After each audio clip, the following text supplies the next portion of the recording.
नमस्कार दोस्तों, मैं आप सभी का साथी नैतिक झा आप लोग के सामने हाजिर हूँ। आप सभी को दशहरा और गांधी जयंती की हार्दिक शुभकामनाएं। और मेरे इस चैनल पे इतने व्यूज़ और कमेंट्स सब्सक्राइबर देने के लिए भी आप लोग की बहुत बहुत धन्यवाद। तो इसी पे आज मैं आप लोग को एक ऐसी कहानी सुनाने जा रहा हूँ जो हमें सीख देती है कि हम किस मोड़ पे कैसे चलें।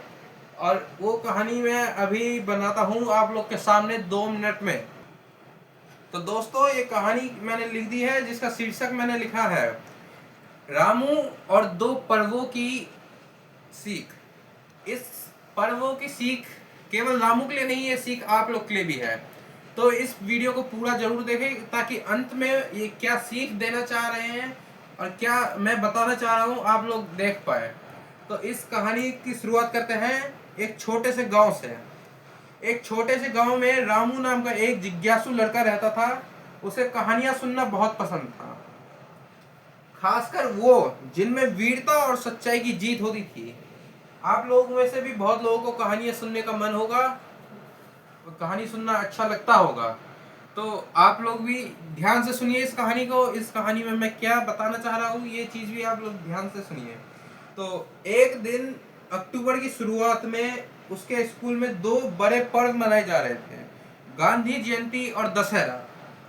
रामू थोड़ा उलझन में था। उसने अपनी दादी से पूछा, दादी, ये दोनों पर्व एक साथ क्यों आते हैं? अब जरूरी नहीं हर साल ये दोनों पर्व एक साथ ही आए, लेकिन इस बार जब एक साथ आए हैं तो रामू ने अपनी दादी से पूछा कि ये दोनों पर्व एक साथ ही क्यों आते हैं, क्या इन दोनों का कोई रिश्ता है? दशहरा का और गांधी जयंती का आपस में कोई रिश्ता है? अगर आप लोग को पता हो तो आप लोग कमेंट करके बताइएगा, बाकी मैं बताता हूँ। तो दादी थोड़ी सी मुस्कुराई और बोली, बिल्कुल बेटा, दशहरा का और गांधी जयंती का आपस में बहुत ही गहरा रिश्ता है। तो वहां से दादी ने कहानी की शुरुआत करी। तो बहुत समय पहले एक राजा थे श्री राम।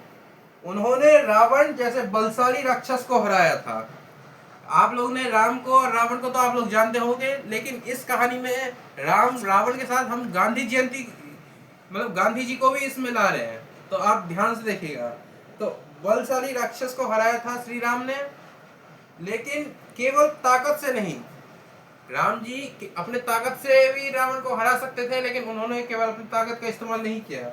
उन्होंने धर्म का, संयम का और मर्यादा का भी पालन किया उसमें। और फिर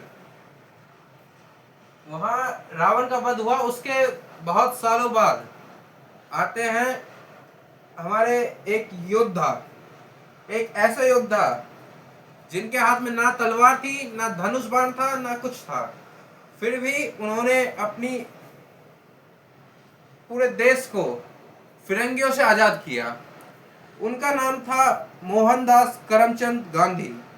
वो उनके हाथ में केवल एक लाठी थी, ना तलवार, ना तीर धनुष, ना धनुष बाण, ना ही कोई पिस्टल, ना एक उस उनने भी एक राक्षस से लड़ा।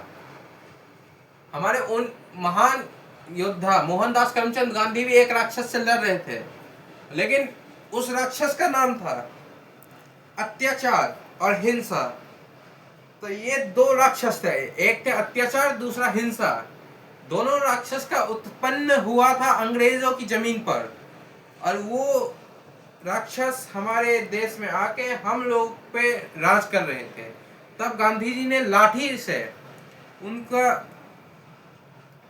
उनसे हमें आजादी दिलाई। गांधी जी ने सत्य और अहिंसा से लड़ाई लड़ी और जीत हासिल की। तो ये कहानी सुन के रामू की आंखें चमक उठी। रामू को वैसे भी मैंने जैसे शुरुआत में बताए थे कि रामू को वो कहानियां सुनने में अच्छी लगती थी जिसमें वीरता हो या सच्चाई की जीत होती हो। ये कहानी सुनने में रामू को अच्छा लगता था, और इस कहानी में कुछ इसी प्रकार था। तो रामू की आंखें चमक उठी और उसने दादी से पूछा, तो राम जी ने रावण को हराया और गांधी जी ने अन्याय को? तो दादी ने सिर हिलाया और कहा, हाँ बिल्कुल। दशहरा हमें सिखाता है कि बुराई चाहे कितनी भी बड़ी हो, अंत में सत्य की जीत होती है। और गांधी जयंती हमें याद दिलाती है कि जीत पाने के लिए हिंसा जरूरी नहीं, विचार और धैर्य भी बहुत शक्तिशाली होते हैं। तो आप लोग जैसे देखते हैं कि गांव घर में या गली मोहल्ले में बच्चे इकट्ठा होके रावण का पुतला बनाते हैं, उसमें बम पटाखे लगा के और उसे जलाते हैं। तो उस दिन रामू अपने दोस्तों के साथ रावण का पुतला जलाया और साथ ही गांधी जी की तस्वीर के आगे एक दीपक भी जलाया।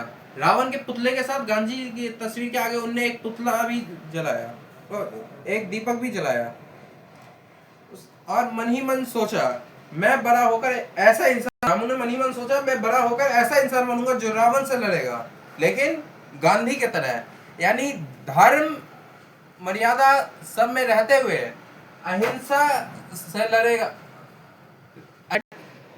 वो बिना हिंसा किए रावण जैसे, इस कलयुग में रावण कितने लोगों में रावण है तो उनसे लड़ेगा, लेकिन अहिंसा के तौर पे, वो हिंसा नहीं करेगा उसमें।